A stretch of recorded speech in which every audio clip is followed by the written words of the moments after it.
고금리 대표 상품으로 꼽히는 카드론이 한 달간 4,500억 원이나 늘었습니다. 잔액 규모는 이제 40조 원에 육박했는데요. 연체율이 계속 늘고 있는 상황을 고려하면 리스크 관리가 어려워질 수 있다는 우려까지 나옵니다. 김도하 기자의 보도입니다. 지난달 말 기준 9개 카드사의 카드론 잔액 규모가 39조 원을 뛰어넘었습니다. 전월 대비 4,500억 원 넘게 증가하면서 역대 최대치를 기록했습니다. 올 1월 기준 주요 카드사들의 카드론 평균 금리가 15%에 육박하는데도 카드론이 급증한 건 자금 사정이 더 나빠지고 있는 걸로 해석됩니다. 카드론은 저신용자가 가장 손쉽게 빌릴 수 있어 급전대출로 불립니다.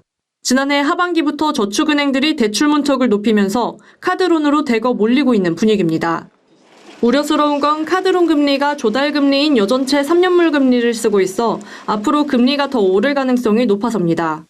지난해 11월 5%를 넘어섰던 여전체 금리는 올해 들어선 3%대로 떨어졌지만 최근 다시 4%대로 올라서면서 금리 인상 신호가 켜진 상태입니다.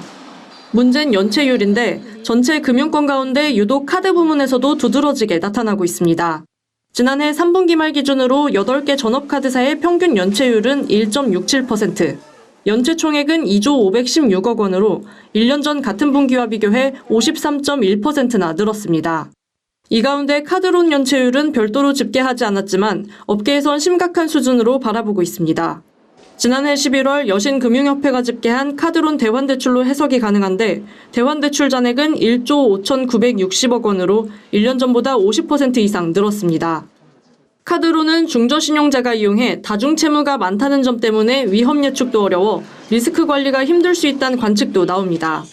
저신용자들의 제2금융권 대출이 어려워져서 풍선 효과로 카드론 사용이 증가하고 있는 것으로 보입니다. 이런 저신용자들의 카드론이 증가하는 것이 향후 고금리 하에서 부실화될 가능성이 커져 보이고요. 카드사 대출의 건전성이 나빠질 것이 우려되는 상황입니다.